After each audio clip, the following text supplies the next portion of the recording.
వైఎస్ఆర్ కాంగ్రెస్ పార్టీకి big shock అని చెప్పేసి ఎల్లో మీడియాలో రాసి చూపించేస్తున్నారు. వైఎస్ఆర్ కాంగ్రెస్ పార్టీకి బిగ్ షాక్ అని చెప్పేసి పాపం ఎల్లో మీడియాకి ఇప్పుడు తెలిసినట్టుగా ఉంది. కానీ వైఎస్ఆర్ కాంగ్రెస్ పార్టీకి ఎప్పుడో తెలుసు, వాళ్ళు అనుకున్నదే జరిగింది. ఇప్పుడు ఏంటి ఆ విషయం అంటే, వైఎస్ఆర్ కాంగ్రెస్ పార్టీకి అదేవిధంగా ఎమ్మెల్సీ పదవికి మర్రి రాజశేఖర్ గారు రాజీనామా చేశాడు.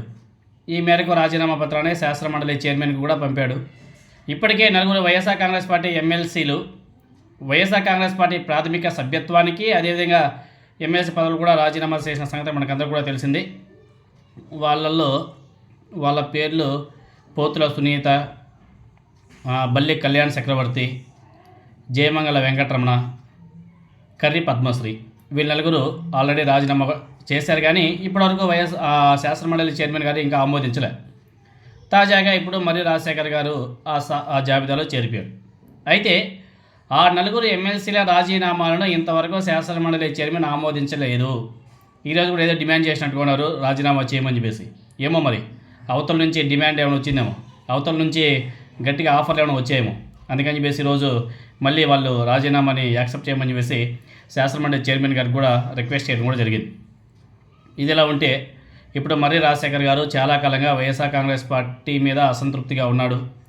2014లో పల్నాడు జిల్లా చిలకలూరిపేట నుంచి వైఎస్ఆర్ కాంగ్రెస్ పార్టీ తరఫున పోటీ చేసి తెలుగుదేశం పార్టీకి చెందినటువంటి ప్రతిపాటి పుల్లారావు చేతిలో ఓడిపోయాడు. ఆ తర్వాత 2019 ఎన్నికల్లో వైఎస్ఆర్ కాంగ్రెస్ పార్టీ ఆయనకి టికెట్ ఇవ్వలేదు. విడుదల రజనీ గారికి వైఎస్ఆర్ కాంగ్రెస్ పార్టీ టికెట్ ఇవ్వడం జరిగింది. అప్పటి నుంచి మర్రి రాజశేఖర్ గారు తీవ్ర అసంతృప్తిలో కూడా ఉన్నాడు.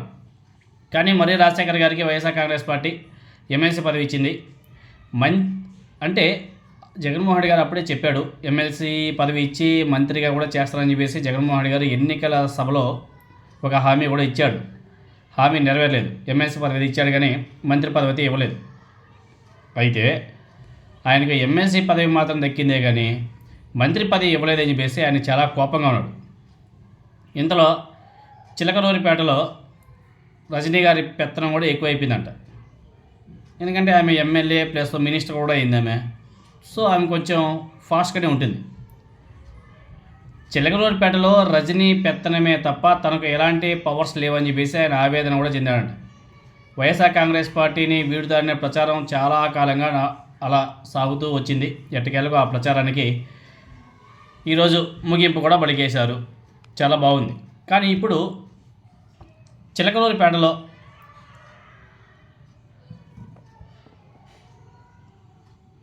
విడుదల రజనీ గారికి మన మర్రి రాజశేఖర్ గారు ఒక విధంగా చెప్పాలంటే ఆమె ఎత్తున పాలు పోసినారేసి అనుకోవాలి.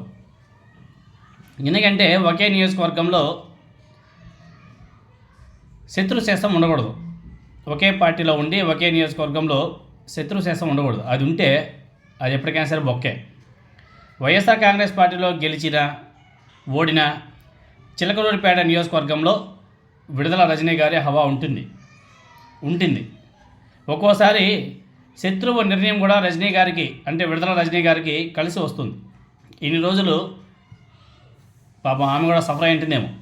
నియోజకవర్గంలో విడుదల రజనీ గారికి మరో వర్గం లేకుండా లైన్ ఆయన క్లియర్ చేశాడు మర్రి రాజశేఖర్ గారు. ఇన్ని రోజులు మర్రి రాజశేఖర్ వర్గం, విడుదల రజనీ గారి వర్గం అనేసి 2 వర్గాలు ఉండేవి. ఇప్పుడు ఏ వర్గం లేదు, ఒకటే వర్గం, విడుదల రజనీ గారి వర్గం. అదే చెప్పాం కదా, రాజకీయాల్లో ఒకే పార్టీలో ఉండి ఒకే నియోజకవర్గంలో శత్రుశేషం అనేది ఉండకూడదు. అది ఉంటే బొక్కే. అది ఈ రోజుకి విడుదల రజనీ గారికి క్లియర్ అయిపోయింది. ఇంకా ఆ నియోజకవర్గంలో శత్రుశేషం అనేది ఉండదు. ఇంకా విడుదల రజనీ గారు ఆ నియోజకవర్గంలో దూసుకెళ్ళొచ్చు.